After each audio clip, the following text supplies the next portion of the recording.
പ്രിയപ്പെട്ടവരെ, നിങ്ങളുടെ വീട്ടിൽ ശിവന്റെ ഒരു ചിത്രമെങ്കിലും കാണും ഇല്ലേ? പൂജാമുറിയിലോ അല്ലെങ്കിൽ നമ്മൾ വിളക്ക് വയ്ക്കുന്ന ഒരു ഭാഗത്തോ നമ്മളൊരു ശിവന്റെ ചിത്രം വയ്ക്കുക ഹൈന്ദവരെ സംബന്ധിച്ചിടത്തോളം സ്വാഭാവികമായിട്ടുള്ള കാര്യമാണ്. പക്ഷേ ഈ ചിത്രം വയ്ക്കുമ്പോൾ ചില കാര്യങ്ങളെ നമ്മൾ വ്യക്തമായിട്ട് ശ്രദ്ധിച്ചിരിക്കണം. കാര്യം ഓരോന്നിനും ഓരോ സ്ഥാനമുണ്ട്. ആ സ്ഥാനത്ത് നമ്മളത് വയ്ക്കുമ്പോൾ ചില പ്രത്യേക കാര്യങ്ങളിൽ ജാഗ്രത കൊടുക്കുകയും വേണം. അതേക്കുറിച്ചാണ് ഇന്നത്തെ വീഡിയോയിൽ പ്രതിപാദിക്കുന്നത്. നമസ്കാരം, ഞാൻ RJ അയ്യർ, ഹരിചന്ദന മഠം. ഹൈന്ദവ ആചാര സംബന്ധമായ ജ്യോതിഷ മോട്ടിവേഷൻ സംബന്ധമായ ഒട്ടേറെ കാര്യങ്ങൾ പറഞ്ഞിരുന്ന ഒരു വാട്സപ്പ് ചാനൽ നമുക്കുണ്ട്. ഇതിൻ്റെ കീഴെ ഡിസ്ക്രിപ്ഷൻ ബോക്സിൽ കമൻറ്റ് ബോക്സിലും അതിൻ്റെ ലിങ്ക് കൊടുത്തിട്ടുണ്ട്. അതിലൂടെ ചാനൽ പ്രവേശിച്ചാൽ നിങ്ങളുടെ പിറന്നാളിന്, നിങ്ങളുടെ കുടുംബ അംഗങ്ങളുടെ പിറന്നാളിന് സൗജന്യമായിട്ട് പുഷ്പാഞ്ജലി അർച്ചനകൾ നടത്തി കിട്ടുന്നതാണ്. അപ്പോൾ നമ്മുടെ വീട്ടിൽ പൂജാമുറിയിലാവട്ടെ ഏതൊരു സ്ഥാനത്താവട്ടെ നമ്മൾ എപ്പോഴും ചിത്രം വയ്ക്കാൻ ഏറ്റവും ഉചിതമായത് നമ്മൾ പ്രാർത്ഥിക്കുന്ന ചിത്രങ്ങളെല്ലാം തന്നെ കിഴക്ക് നിന്ന് പടിഞ്ഞാറ്റേക്ക് വയ്ക്കുന്നതാണ് ഏറ്റവും ശുഭകരമാണെന്ന് നിങ്ങൾ കേട്ടിട്ടുണ്ട്. കാര്യം എന്ന് പറഞ്ഞാൽ നമ്മുടെ അഭിമുഖമായിട്ടാണ് അത് വരേണ്ടത്. നമുക്ക് കിഴക്കോട്ട് നോക്കി തൊഴാൻ കഴിയണം. അപ്പോൾ ചിത്രങ്ങൾ എങ്ങനെ പടിഞ്ഞാറ്റേക്കായിരിക്കും വരിക. ആ രീതിയിലാണ് ക്രമീകരിക്കേണ്ടത്. അപ്പോൾ ശിവനുമായിട്ട് ബന്ധപ്പെട്ട് നമ്മൾ ചിന്തിക്കുമ്പോൾ ശിവന്റെ ചിത്രം വയ്ക്കുമ്പോൾ ശിവനോടൊപ്പം പാർവതിയും വേണം എന്നാണ് പറയുന്നത്. പാർവതിയുടെ ചിത്രമില്ലെങ്കിൽ അത് അപൂർണമാണെന്ന് പറയണം. അപ്പം നമുക്ക് ശിവന്റെ ചിത്രം തനിച്ചാണ് നമുക്കുള്ളതെങ്കിൽ ആ ചിത്രത്തിനോടൊപ്പം ഒരു പാർവതി ശിവനും ചേർന്നിട്ടുള്ള ഒരു ചിത്രവും കൂടി വച്ചു കൊടുത്താൽ മതി. അത് പൂർണ്ണമാകും. ശിവലിംഗ രൂപമായിട്ടോ മറ്റോ നമ്മൾ വേറെ ഒരു ചിത്രമായിരിക്കണം. എങ്കിലും ശിവപാർവതിമാരുടെ ഒരു ചിത്രം നമ്മൾ വയ്ക്കുന്നത് ഉണ്ടെങ്കിൽ അത് ബാലൻസ് ആവും. അത് നല്ലതായിരിക്കും. കാര്യം ഈ അർദ്ധനാരീശ്വര സ്വരൂപമുള്ളതാണ് ശിവൻ. തൻ്റെ പകുതി പാർവതിക്ക് വേണ്ടി, ദേവിക്ക് വേണ്ടി പകുത്തു കൊടുത്ത ഒരാളാണ് ശിവൻ. അപ്പോൾ ആ സങ്കല്പത്തിലുള്ള ഭഗവാനെ നമ്മളെപ്പോഴും വീട്ടിൽ ആരാധിക്കുമ്പോൾ, പ്രത്യേകിച്ച് ഭാര്യ ഭർത്താക്കന്മാരൊക്കെ വീട്ടിലുണ്ടെങ്കിൽ കൃത്യമായിട്ടും അവിടെ ഈ ശിവ പാർവതി സാന്നിധ്യം ഉണ്ടാവണം. ഒന്നായിട്ട് മാത്രം ഒതുങ്ങി നിൽക്കരുത്. ഭഗവാനിൽ എപ്പോഴും പാർവതി ഉണ്ടെങ്കിൽ കൂടി ചിത്രം വെച്ച് ആരാധിക്കുമ്പോൾ ഈ ഒരു രീതി നമ്മൾ അവലംബിക്കുന്നത് വളരെ നന്നായിരിക്കും. രണ്ടാമത്തത്, ശിവന്റെ ചിത്രത്തെ മറച്ചു വയ്ക്കരുത് എന്നുള്ളതാണ്. ചിലരുടെ പൂജാ റൂമിലൊക്കെ കാണുമ്പോൾ ഒരുപാട് ചിത്രം ഇങ്ങനെ നിരത്തി വെച്ചേക്കും. ഒന്നിന് പുറത്ത് ഒന്ന് ഇങ്ങനെ ഞെരുങ്ങി വച്ചേക്കുന്നതാണ്. ചിലപ്പോൾ ശിവന്റെയൊക്കെ ചിത്രത്തിന് മുന്നിൽ വേറെ എന്തെങ്കിലും വലിയൊരു ചിത്രം കയറ്റി മറച്ചു വെച്ചിരിക്കുന്നതാണ്. നമ്മുടെ പൂജാമുറിയിലേക്ക് നോക്കുമ്പോൾ അധികം ചിത്രങ്ങളൊന്നും നമുക്ക് അവിടെ ആവശ്യമില്ല. ഏതായാലും ഒരു ദേവന്റെ ഒരു ചിത്രം മതി എന്നുള്ളതാണ്. ഇവിടെ ശിവന്റെ പാർവതിയായിട്ട് ചേർന്നിക്കണമെന്നുണ്ടെങ്കിൽ അതൊന്നും മതിയാകും. പക്ഷെ ഒരു ശിവലിംഗ ചിത്രമോ അല്ലെ മഹാദേവനല്ലേ ശിവന്റെ മറ്റൊരു ചിത്രമായിരുന്നു എന്ന് പറഞ്ഞ് കുഴപ്പമില്ല. പക്ഷെ ഒന്നിൻ്റെ തന്നെ ഒരുപാട് ചിത്രങ്ങൾ ഒരു പൂജാമുറിയിൽ ആവശ്യമില്ല. കാര്യം ഏകാഗ്രമാകാൻ അത് പ്രയാസമാണ്. ഇവിടെ എന്താണ് മനസ്സിലാക്കേണ്ടത്? നമ്മൾ എപ്പോഴും ശിവന്റെ ചിത്രം മറഞ്ഞിരിക്കാൻ പാടില്ലാത്ത തരത്തിലായിരിക്കണം നമ്മളത് വയ്ക്കേണ്ടത്. മൂന്നാമത്തെ കാര്യം, ശിവന്റെ ചിത്രത്തിന് മുകളിൽ അപ്രധാനമായിട്ടുള്ള ദേവതകൾക്ക് പ്രാധാന്യം കൊടുത്തു വയ്ക്കുക എന്നുള്ളതാണ്. അതായത് ശിവൻ എന്ന് പറഞ്ഞാൽ പരമമായ പൊരുളാണ്. അപ്പൊ ഈ ശിവന്റെ ചിത്രം നമ്മളൊന്ന് വച്ചു, വലുതായിട്ട് വെച്ചു.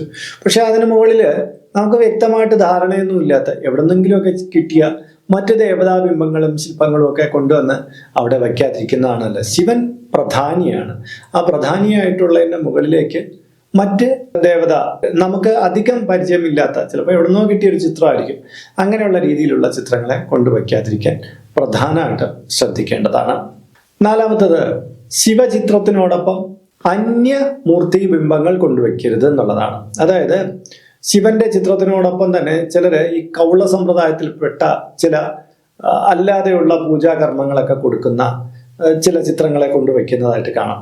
അതായത് ഈ ചില പ്രത്യേക മഠങ്ങളിലോ പ്രത്യേക സ്ഥാനങ്ങളിൽ നിന്നോ കിട്ടും. അതൊരു അപ്പൂപ്പൻ എന്ന് പറയും, ചിലപ്പോൾ വേറെ എന്തെങ്കിലും ഒരു പേരിൽ പറയും.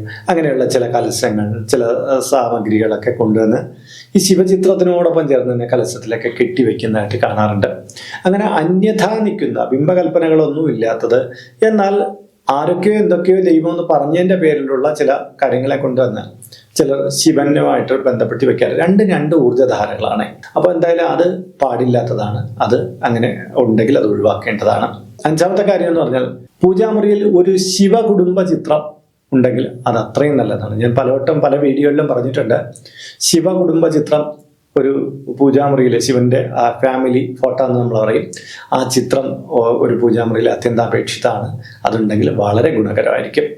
ആറാമത്തെ കാര്യം, ശിവചിത്രത്തിൽ മാറാല പിടിക്കരുത് എന്നുള്ളതാണ്. അതായത് ചെറിയ ചിലന്തി വലകൾ, ഈ ഭസ്മത്തിൻ്റെ കൂടുതലായിട്ട് ഇങ്ങനെ പൊടി പിടിച്ചിരിക്കുക, അല്ലെങ്കിൽ ഈ വിളക്ക് കരി പിടിച്ചിരിക്കുക, അങ്ങനെയുള്ള കാര്യങ്ങളൊന്നും ശിവചിത്രത്തിൽ പാടില്ല. നമ്മളെപ്പോഴും ഭക്തി പുരസരം വൃത്തിയോടുകൂടി പൂജാമുറിയെ പാലിക്കേണ്ടതല്ലേ. അപ്പോൾ അതൊന്ന് തുടച്ച് ആഴ്ചയിൽ ഒരിക്കലെങ്കിലും ഒന്ന് തുടച്ച് ക്ലീനാക്കി വെക്കുക എന്നുള്ളതാണ്.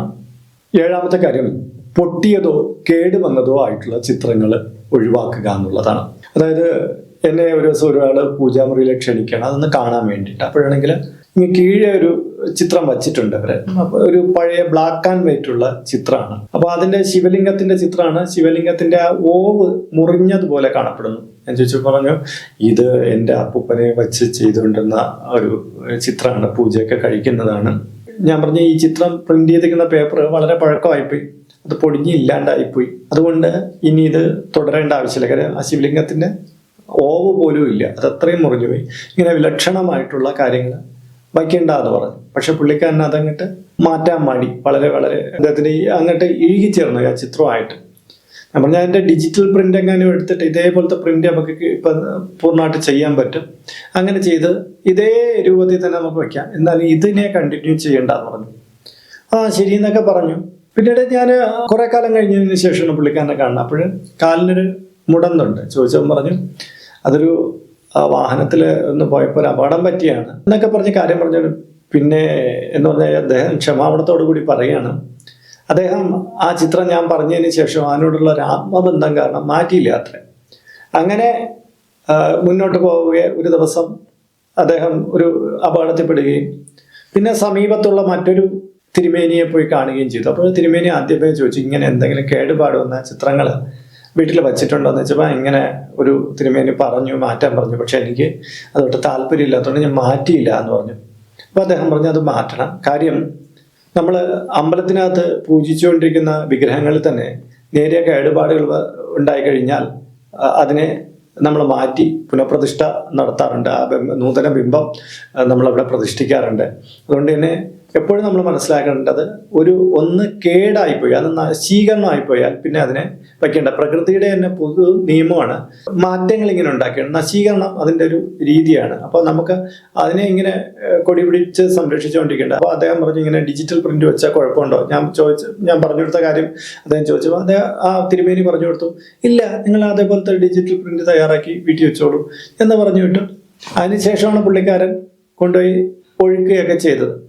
ഇതിങ്ങനെ ഇരുന്നത് കൊണ്ട് അദ്ദേഹത്തിന് അപകടം വന്നു എന്ന് സ്ഥാപിക്കാനല്ല ഞാൻ ഇവിടെ ശ്രമിക്കുന്നത്.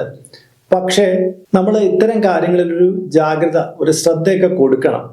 ചിലപ്പോൾ ചില കാലക്കേടുകൾക്ക് ഇതും ഒരു കാരണമായി തീരാം. നമ്മളൊരു ചിത്രത്തെയൊക്കെ സംരക്ഷിക്കുമ്പോൾ നമ്മൾ അങ്ങനെ അതിനെ പരിരക്ഷിക്കണമെന്നുള്ള കാര്യവും ശ്രദ്ധിക്കേണ്ടതാണ്. പിന്നെ ഇതിൽ ചില സംശയങ്ങൾ ചിലർ ചോദിക്കാറുണ്ട്. നമ്മളിങ്ങനെ ചിത്രങ്ങൾ വെച്ച് പൂജിച്ചുകൊണ്ടിരിക്കുന്നതിൽ എന്തെങ്കിലും കുഴപ്പമുണ്ടോ? ഇതിലേക്ക് ദേവതാ ചൈതന്യം ആവാഹിക്കപ്പെടൂ എന്നൊക്കെ ചോദിക്കും ചിലർ. അങ്ങനെ ദേവതാ ചൈതന്യം ആവാഹിക്കുന്ന ഒന്നല്ല ചിത്രങ്ങളും ഉള്ളുപൊള്ളായിട്ടുള്ള പ്രതിമകളും.